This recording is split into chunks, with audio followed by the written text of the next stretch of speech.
And what it means for Afghanistan is not only growing resistance, which goes well beyond the traditional Taliban and has effectively become partly a Pashtun nationalist movement, something I think Stephen was referring to, but we've got an increase of civilian deaths at the rate of doubling every 2 years.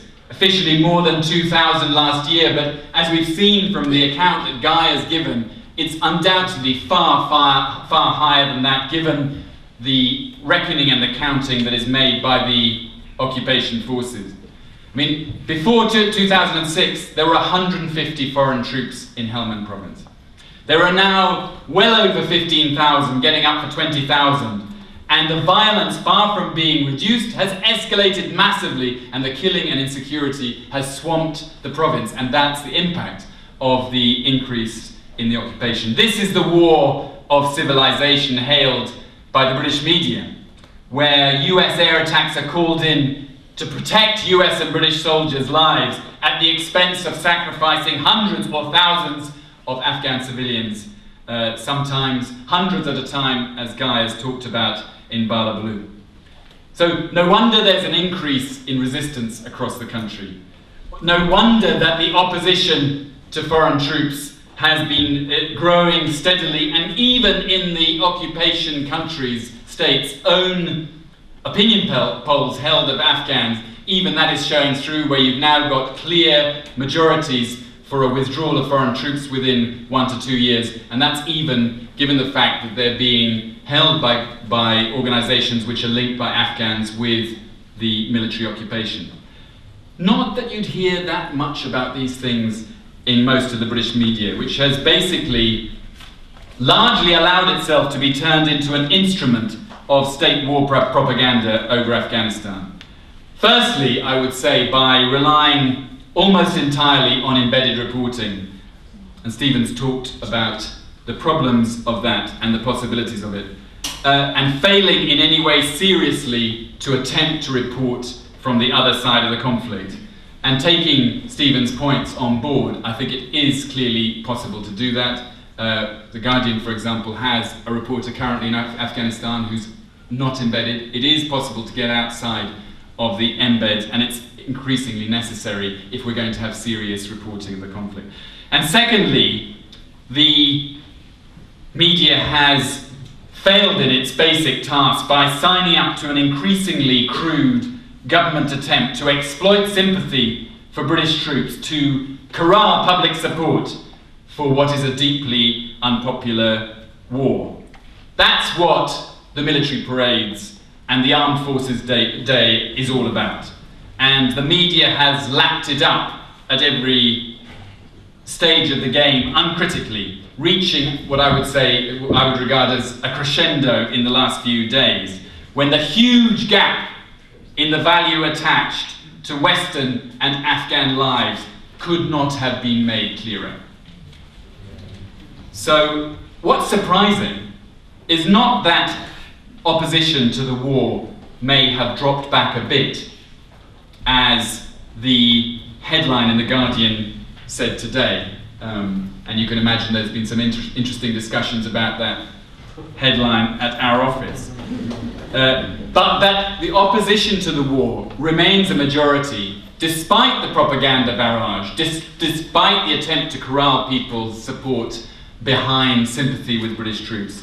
And that, as Lindsay German said earlier, 56% of the population in that poll were found to be wanting all British troops out by the end of the year, 60% by 2011, which only goes to show, really, that the British public has a good deal more sense than the political and media elite trying to dragoon them into backing a doomed and immoral enterprise. Now, I happened to hear, before I left work tonight to come here, that there's another poll going to be broadcast by ITN tonight, which shows 59% of people in this country want troops out of Afghanistan immediately.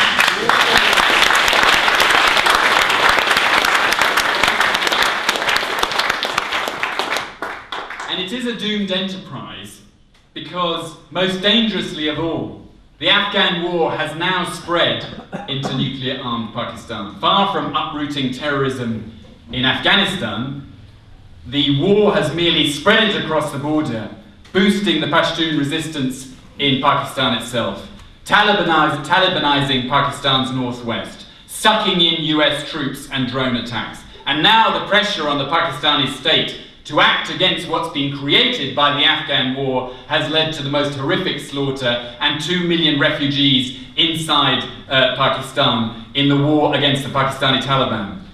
And the risk now, as it is of what they call the AfPak conflict, engulfing the region as a whole.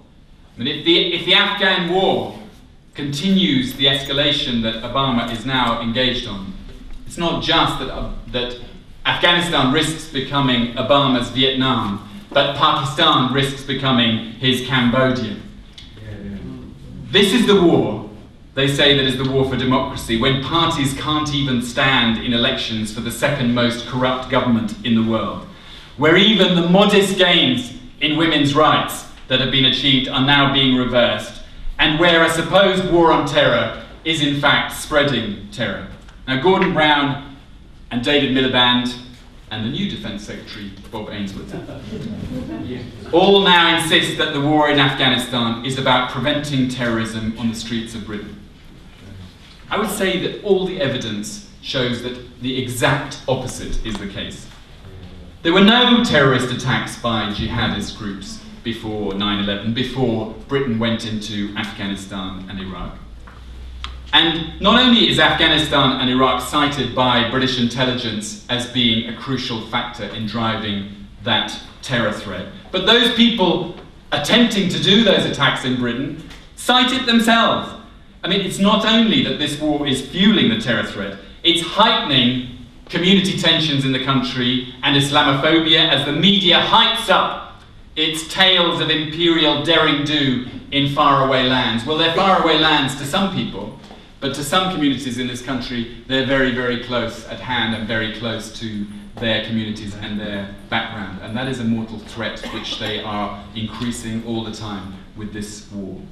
Now, the current political storm about equipment and helicopters is transparently a red herring. British soldiers are dying in Afghanistan because they are occupiers in another Muslim country where they're not wanted.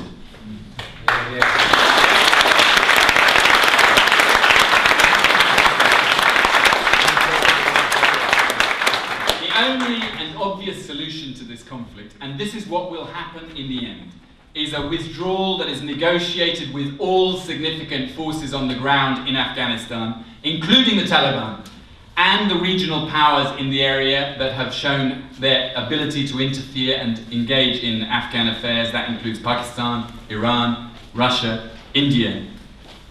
But NATO leaders instead are talking of staying for decades, and the head of the British Army, General Dannatt, the other day talked about the Iraqi and Afghan wars as being signposts to the future. I think that's a pretty ominous kind of comment, because these kind of long-term occupations and the spread of this unwinnable war is a danger to us all. Britain's best contribution right now would be to follow the example of Canada and the Netherlands and announce its intention to withdraw from Afghanistan now.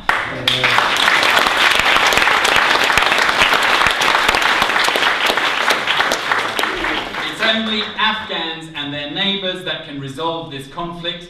That's what public opinion, both here and in Afghanistan, has long wanted. Our job is to turn that view into effective pressure to bring the troops home. Thanks very much.